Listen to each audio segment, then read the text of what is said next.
5G बहू। सुमित्रा जी का बेटा था अमित और बहू का नाम था अमृता। सुमित्रा जी की बहू की बातें सुनकर ऐसा लगता था कि जैसे वो बहुत इंटेलिजेंट है, क्योंकि उससे कभी भी कोई भी सवाल पूछो फट से जवाब दे देती थी। अरे भाई, उसके जवाब से तो गूगल भी पीछे रह जाता था। और इसलिए कम से कम सुमित्रा जी के घर में तो किसी को भी गूगल की जरूरत ही नहीं पड़ती थी।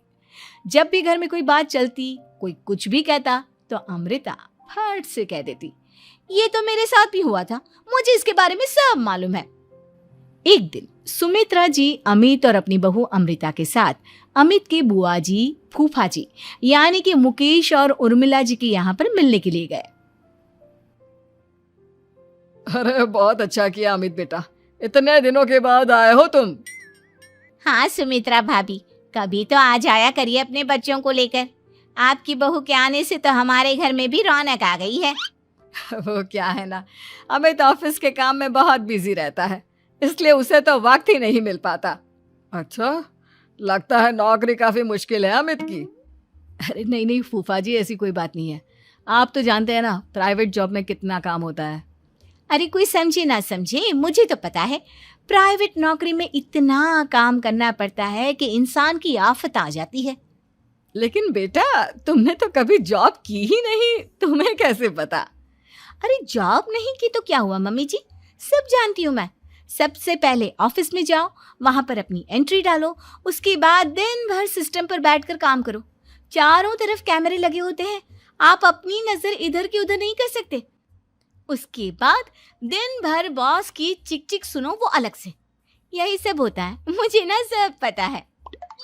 अरे बहू रानी तो काफी इंटेलिजेंट है, हर बात की खबर है इसको। थोड़ी देर बाद, अब देखिए सुमित्रा भाभी, इतने दिनों के बाद आई हैं आप, खाना खाकर ही जाना, ऐसे तो मैं आपको जाने नहीं दूंगी। वैसे बुआ जी, खाने में क्या बनाया है? वो क्या है ना बेटा, आज तुम्हारी बुआ जी की तबीयत थोड़ी ठीक नहीं थी, इसलिए हमने सोचा कि जब तुम लोग यहाँ आ जाओगे तो बाहर से खाना मंगवा लेंगे और साथ में बैठकर खाएंगे। लेकिन बस प्रॉब्लम इतनी सी है कि मुझे बाहर से खाना ऑर्डर करना नहीं आता। सोचा जब अमित आएगा तो उसी को बोल दूंगी।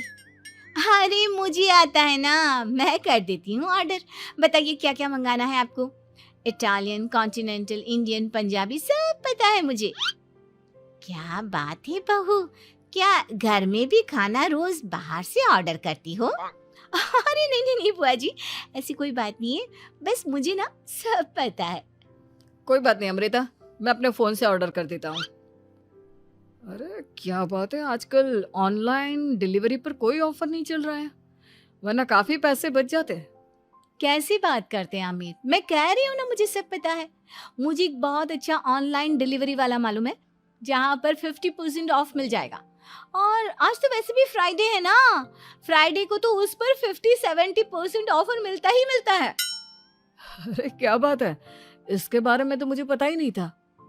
अरे बेटा, जिस चीज के बारे में किसी को पता नहीं होता, हमारी बहू को पता होता है। एक काम कर, तू उसी को ऑर्डर करने दे। क्या बात है अमृता बेटा, तुम तो बहुत इंटेलिजेंट हो, सब कुछ जानती हो। कुछ दिनों के बाद सुमित्रा जी की कुछ सहेलियां उनसे मिलने के लिए आती हैं। अरे सुमित्रा बहन कैसी हो, बहू कैसी है तुम्हारी?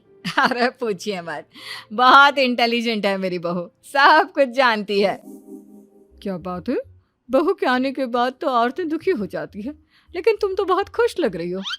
वो क्या है ना, मेरी बहू है ही इतनी अच्छी।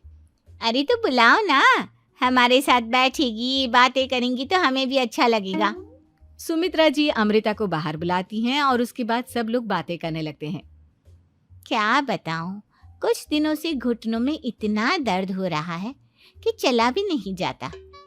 अब बुढ़ापे में तो ये सब चलता ही रहता है, क्या कर सकते हैं।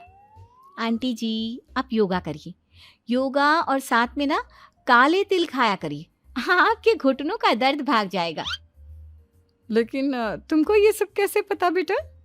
अरे मेरे भी घुटनों में दर्द होने लगा था, मैंने योगा किया और काले तिल के साथ गुड़ मिलाकर उनके लड्डू बनाकर खाए, एकदम ठीक हो गए हैं मेरे पैर। अमृता, ये तुम क्या कह रही हो? इतनी कम उम्र में तुम्हारे पैरों में दर्द कैसे हो सकता है? अरे मम्मी जी सच कह रही हूँ, एक बार अगर कोई ये नुस्खा अपना लेना बस मजा आ जाए। ठीक है बेटा, अगर तुम कहती हो तो मैं ये करके देखती हूँ। मुझे सब पता है आंटी जी, ये मेरे साथ हो चुका है, इसीलिए तो बता रही हूँ मैं आपको, ऐसे नहीं बताती किसी को। कुछ दिनों के बाद अमित अमृता को अपने दोस्तों के साथ घूमने के लिए ले जाता है। क्या यार, क्या जिंदगी हो गई है। सारा दिन ऑफिस का काम करते रहो, अपनी हेल्थ पर तो ध्यान ही नहीं दे सकते। अरे क्यों नहीं दे सकते अपनी हेल्थ पर ध्यान, सब दे सकते हैं। इंसान चाहे तो कुछ भी कर सकता है। क्या बात है भाभी, आप इतनी श्योरिटी के साथ कैसे कह सकती हैं? अरे आजकल ना एक से एक एप्लीकेशन है मार्केट में, और जानते हैं उसमें कुछ एक्सरसाइज तो ऐसी बताते हैं जिन्हें आप अपने ऑफिस में बैठे बैठे, मेरा मतलब लैपटॉप पर काम करते करते भी कर सकते हैं। अमृता, ऐसी एक्सरसाइज के बारे में तो मुझे भी नहीं पता था, तुम्हें कैसे मालूम? अरे मुझे सब पता है, हर चीज की खबर रखती हूँ मैं, जानते हैं ना आप। लेकिन ऐसी कौन सी एप्लीकेशन है और ऐसी कौन सी एक्सरसाइज है भाभी? एक मिनट, मैं आपको अपने मोबाइल में दिखाती हूँ। अरे वाकई में भाभी तो सही कह रही हैं। देखो यार, इसमें कितनी अच्छी एक्सरसाइज दिखाई गई है। अपनी चेयर पर बैठे बैठे एक्सरसाइज भी कर लो, काम भी और हेल्थ भी। वाह भाभी वाह, मजा आ गया। लेकिन अमृता, तुम्हें इस बारे में कैसे पता? अब मेरे साथ जो चीज हो चुकी है उसके बारे में तो मुझे पता होगा ही ना अमित। मतलब तुम कब ऑफिस में काम करने गई जो तुमने ऑफिस करते करते एक्सरसाइज की? मैं जो किचन में काम करती हूँ अमित, घर के काम, वो किसी ऑफिस के काम से काम है क्या? बस मैं भी वो सब करते करते इनमें से कुछ एक्सरसाइज ट्राई कर लेती हूँ, इसीलिए मुझे सब पता है। सही है यार, तुम तो बहुत इंटेलिजेंट हो। कुछ दिनों के बाद ये क्या है, एक दोस्त ने मेरे साथ एक मजाक किया है लेकिन समझ में ही नहीं आ रहा। अरे बेटा, तो अमृता से पूछ लेना, उसके पास कोई ना कोई जवाब जरूर होगा। ठीक कहती है मम्मी जी, मैं सब जानती हूँ। लेकिन अमृता, ये थोड़ा मुश्किल है, सोच लो। मेरे लिए कुछ भी मुश्किल नहीं, दुनिया की कोई भी पहेली हो मैं चुटकी में सॉल्व कर लेती हूँ। अच्छा ठीक है, देखो मेरे दोस्त ने मुझे एक खाली पेपर दिया है और कहा है कि इस पर उसने मेरे लिए कुछ मैसेज लिखा है। अब एक बात बताओ यार, खाली पेपर पर, आई मीन जिस पर कुछ भी नहीं लिखा हुआ, उसे मैं कैसे पढ़कर बताऊं? अरे बस इतनी सी बात, इसे तो मैं चुटकियों में सॉल्व कर दूंगी अमित। लेकिन कैसे बहू, इस पेपर पर तो वाकई में कुछ नहीं लिखा हुआ, एकदम खाली पेपर है, कैसे, क्या पढ़ोगी तुम? अमित, एक छोटा सा काम करो, जल्दी से एक मोमबत्ती लेकर आओ। अरे बहू, पेपर में आग लगाने का इरादा है क्या? नहीं मम्मी जी, इस पेपर पर अमित के दोस्त का लिखा हुआ मैसेज पढ़ने का इरादा है। अमित कैंडल लेकर आता है। अब ना बस इस पेपर को धीरे धीरे कैंडल के ऊपर घुमाते रहो, देखना 2 ही मिनट में मैसेज आपकी आंखों के सामने होगा। अच्छा ठीक है, मैं ऐसा करके देखता हूँ। 2 मिनट के बाद, अरे वाकई में इस पर तो अक्षर बनने लगे, लेकिन ये हुआ कैसे? और अमृता, तुम्हें कैसे पता? बहुत सिंपल है मम्मी जी, अमित के दोस्त ने नींबू के रस से मैसेज लिखकर उसे सुखा दिया। आप अगर मैसेज पढ़ना हो ना तो पेपर को आग के सामने ले जाओ और लेटर्स अपने आप उभर कर आ जाते हैं। वाह बहू, लेकिन तुम ये सब कैसे जानती हो? अरे मम्मी जी, जब मैं छोटी थी ना तो अपनी सहेलियों के साथ ऐसे ही गेम खेला करती थी। ये तो मेरे साथ कितनी बार हो चुका है, मुझे सब पता है। थैंक यू यार अमृता, तुम्हारी वजह से हमें कुछ भी सोचने की जरूरत ही नहीं पड़ती, तुम सब कुछ बता देती हो। कुछ दिनों के बाद सुमित्रा जी को अमृता के प्रेग्नेंट होने की खुशखबरी मिलती है और सुमित्रा जी अमृता को डॉक्टर के यहाँ लेकर जाती है। देखिए सुमित्रा जी, आपकी बहू की तबीयत बिल्कुल ठीक है, किसी भी तरह की चिंता करने की कोई जरूरत नहीं है, लेकिन हाँ, उनको आयरन वाली डाइट खाने की बहुत जरूरत है। ठीक है डॉक्टर साहब, आप बता दीजिए मैं अपनी बहू को क्या क्या खिलाऊं ताकि उसकी तबीयत ठीक रहे और आने वाले बच्चे की भी। अरे मम्मी जी, इसमें डॉक्टर से पूछने की क्या जरूरत है, किशमिश है, अनार है, पालक है, ये सब खाना चाहिए, आयरन का लेवल बिल्कुल बराबर रहता है। अरे वाह, आपकी बहू तो सब कुछ पहले से ही जानती है। ये तो बहुत अच्छी बात है। देखो, आयरन के साथ तुम्हें कैल्शियम भी खाना होगा। जानती हूँ मैं, अगर आयरन की खाली सप्लीमेंट लेते हैं और कैल्शियम नहीं लेते तो बॉडी उसे अच्छे से एब्जॉर्ब नहीं कर पाती। सब पता है मुझे। बहू ये भी मालूम है? हाँ मम्मी जी, आप तो जानती है ना, मुझे सब पता है। आपकी बहू की बातें सुनकर अच्छा लग रहा है।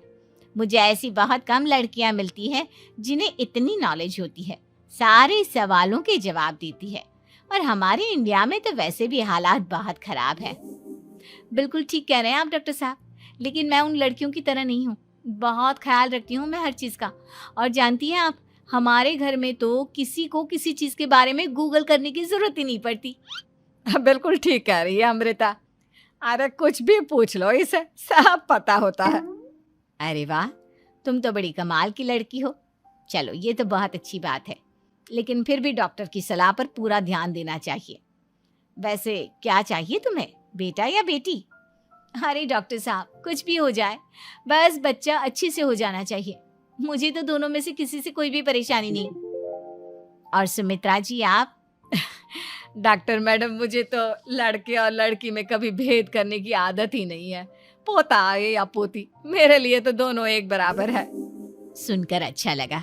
वैसे आप जानती हैं, हमारे यहाँ पर तो लोगों को बड़ी बेचैनी रहती है ये जानने की कि पेट में लड़का है या लड़की, लेकिन विदेशों में ऐसा नहीं होता। हाँ, वहाँ पर तो सब कुछ पहले से ही बता देते हैं ना। ये भी कोई बात हुई भला? लेकिन तुम्हें कैसे पता कि वहां पर सब कुछ पहले ही बता देते हैं? अच्छा, हाँ, तुम तो सब कुछ पहले से ही जानती हो ना। तुम्हारे साथ तो सब कुछ पहले से ही हो चुका होता है। नहीं मम्मी जी, ये तो मेरे साथ पहली बार हो रहा है, इसलिए मैं ये डायलॉग नहीं बोल सकती। अमृता की बात सुनकर सुमित्रा और डॉक्टर दोनों हंसने लगते हैं।